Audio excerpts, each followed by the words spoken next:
I'm Debbie, and welcome to Bible study. Today we're in chapter 5 in the book of Proverbs, and today's reading is about faithfulness in your marriage, saying how the grass isn't always greener on the other side. We should enjoy our spouse and stay faithful to them. So if you're ready to Bible study with me, let's go.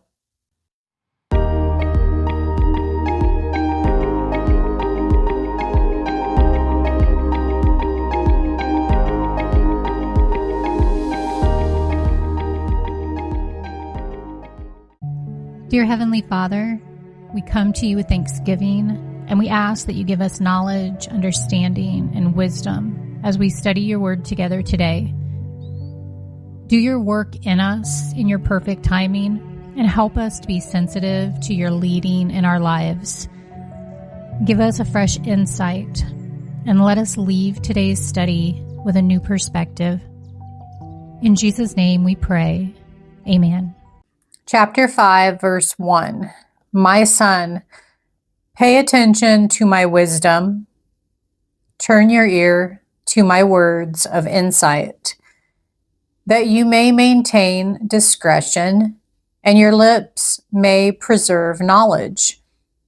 For the lips of the adulterous woman drip honey, and her speech is smoother than oil. Now, this adulterous woman is likely a prostitute. In Proverbs, a prostitute's charm is used as an example of any temptation to do wrong or to leave the pursuit of wisdom. This book includes many warnings against illicit sex for several reasons. One is that sexual immorality of any kind was and still is extremely dangerous. It destroys family life, erodes a person's ability to love, and degrades human beings by turning them into objects of lust. It can also lead to disease and can result in children who are often neglected and made to feel like they're unwanted. Even more importantly, God's law forbids sexual immorality. Verse 4, but in the end, she is bitter as gall, sharp as a double-edged sword. Her feet go down to death. Her steps lead straight to the grave. She gives no thought to the way of life. Her paths wander aimlessly, but she does not know it. The hardest people to reach are those who don't know they're in trouble. Where there is no knowledge of a shortcoming, it will never be rectified. A Christian's first order of business is to admit their need for a Savior.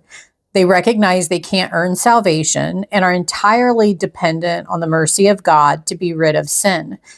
When we ponder the path of life and consider what it means to live for the glory of God, we come to the realization that we don't have what it takes to do that on our own. This realization leads us to seek Christ and follow Him.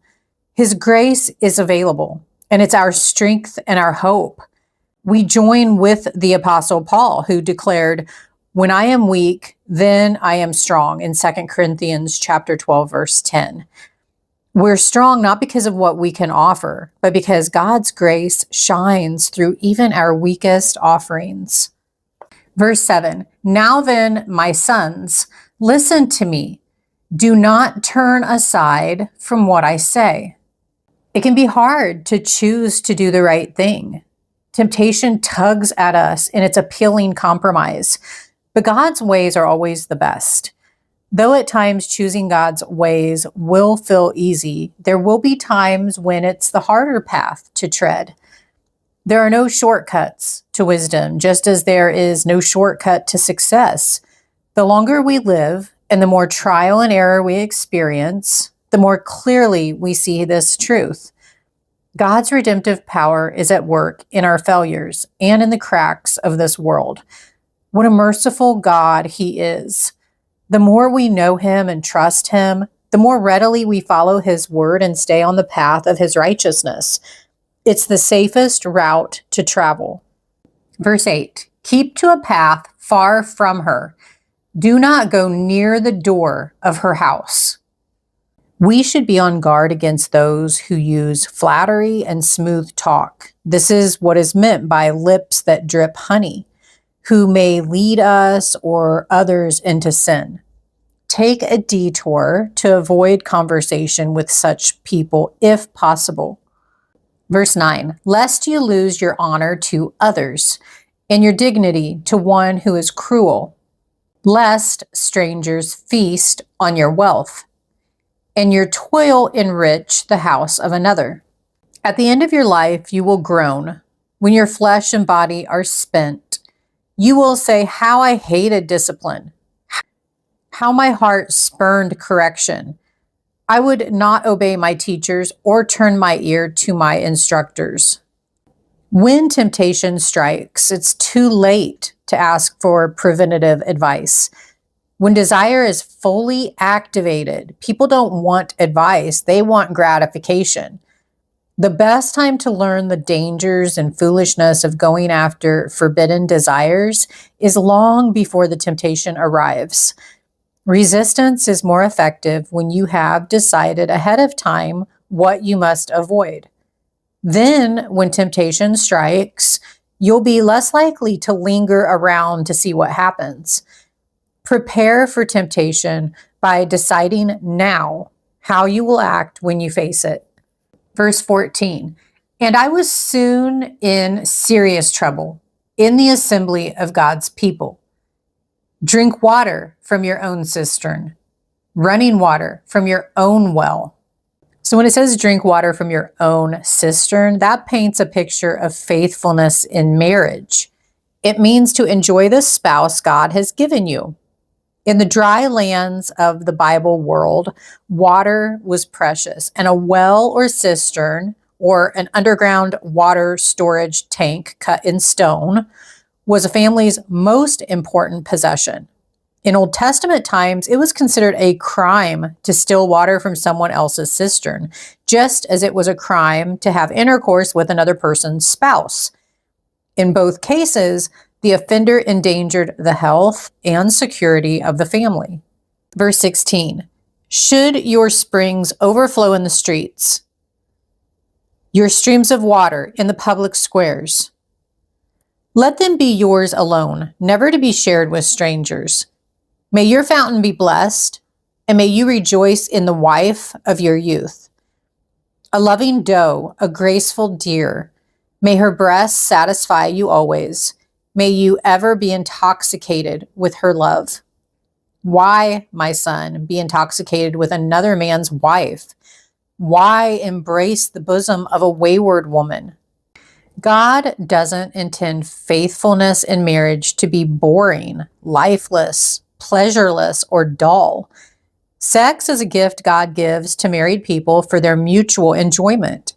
Real happiness in sex comes when a person decides to find pleasure in the spouse God has given or will give them, and to commit themselves to meeting their spouse's needs. The real danger comes when we doubt that God really knows or cares about what we really need in a marriage relationship. We then may resent his timing and carelessly pursue sexual pleasure without his blessing. Verse 21, for your ways are in full view of the Lord, and he examines all your paths. Integrity is doing what's right, even when no one is looking. As Christians, we know God sees everything we do, and he knows why we do things. He knows our most secret thoughts and subconscious intentions. Selfish choices and failures to resist temptation aren't hidden from the one who tests hearts. No one knows the true state of a human heart like the Lord, yet no one loves like the Lord does. Our mistakes aren't counted against us when we surrender our lives to God. He's not surprised by even the things that bring us shame. He liberates us in his love and leads us from glory to glory by teaching us, guiding us, and never departing from us. He really is that good. Verse 22, the evil deeds of the wicked ensnare them, The cords of their sins hold them fast.